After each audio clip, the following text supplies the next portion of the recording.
Today, a Russian court sentenced a Russian American to 3.5 years in prison. He was charged with rehabilitating Nazism and showing disrespect for society. And he's part of a worrying trend. Over the past decade, there have been an historic number of U.S. nationals detained by foreign governments abroad.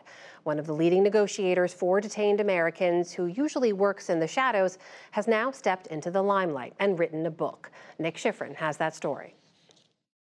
Nearly 60 Americans are believed to be held overseas, some 90% of them labeled wrongfully detained by the State Department.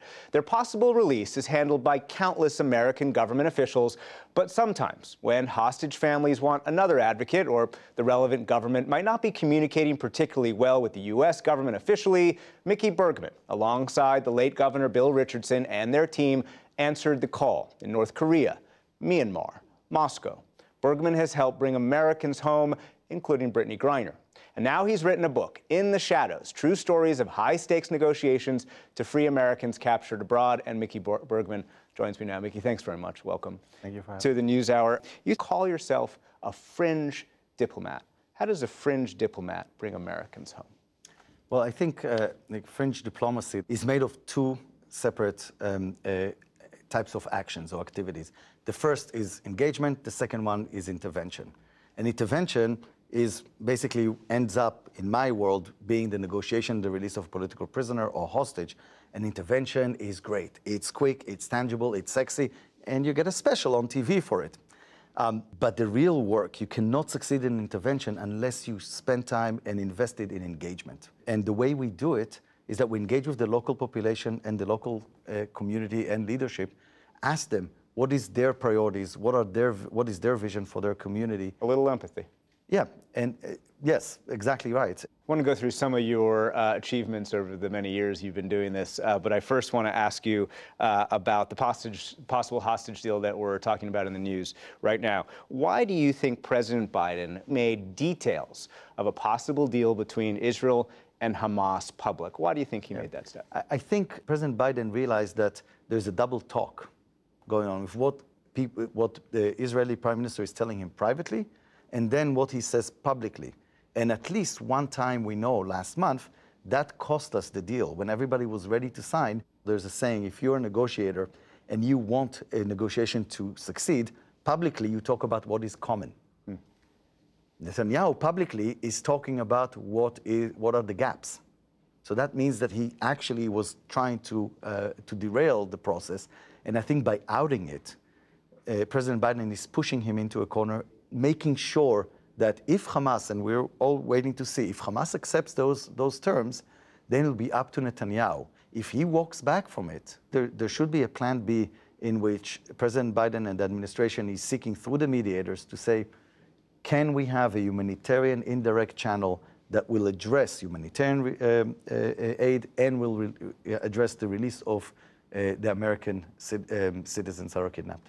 You've got some history with the Israeli government, multiple Israeli governments. You're also a former Israeli soldier, as you point out in the book.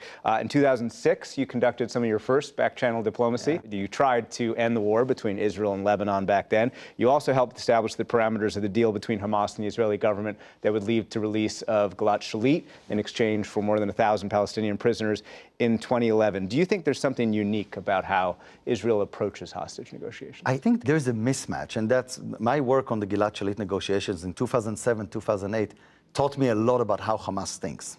Hamas doesn't negotiate the way Israel does. For Israel, it's about the transaction. What is the actual exchange that takes place? For Hamas, it's about the end picture. Hamas, early on, has basically established a certain picture of what it looks like at the end of this deal for them. When all the Israeli hostages are back home, the IDF is outside of Gaza, and they have the Palestinian prisoners released. Israel is looking at it, oh, okay, well, let's see if we apply more pressure and we take more pieces of Gaza or we make some conditions harsher, we can definitely make the price lower. But all you did, you added to the list of demands in order to get to the end picture. Let's talk about Brittney Griner.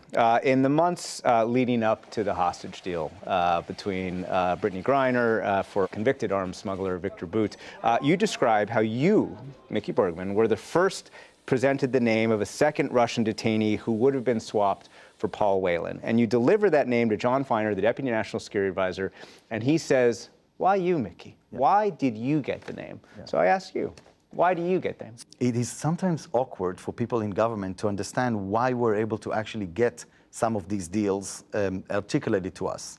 And there's a lot of skepticism. When it came to Brittney Griner, when the Russians also gave us two options, 1 for 1 or 2 for 2, we actually told the Russians, we're not going to deliver the 1 for 1 option because we also work on Paul Whelan. So when I delivered that message to John in that breakfast, it was a 2 for 2 message, unfortunately, and I know that he tried really, really hard to get that. Just didn't work. You described 3 occasions where Paul Whelan was left behind. Why do you think Paul Whelan is still behind bars? First of all, let me say, the person who's holding him behind bars is the president of Russia. I think there were several miscalculations in the United States. There are 2 cardinal truths that I know, been doing this for 18 years, about hostages and political prisoners. The first one is the deals never get better over time. We always think they might, but they never do. And the second rule is that time never plays well for the hostages or the prisoners themselves. And so when we stepped into this, before there was Trevor Reed, before there was Brittney Griner, there was only Paul Whelan, we actually worked with the Russians, a little bit of a tit-for-tat kind of thing. If you have Konstantin Yaroshenko released for medical reasons, humanitarian release because of the pandemic, it will be reciprocated. And we passed it to the Trump White House. There was no interest. Then Trevor Reed was taken. And, you know, there's an argument always, oh, when you make those deals, you incentivize the taking of more Americans. I argued that what we've seen in Russia was exactly the opposite. Our refusal to negotiate led to more Americans being taken.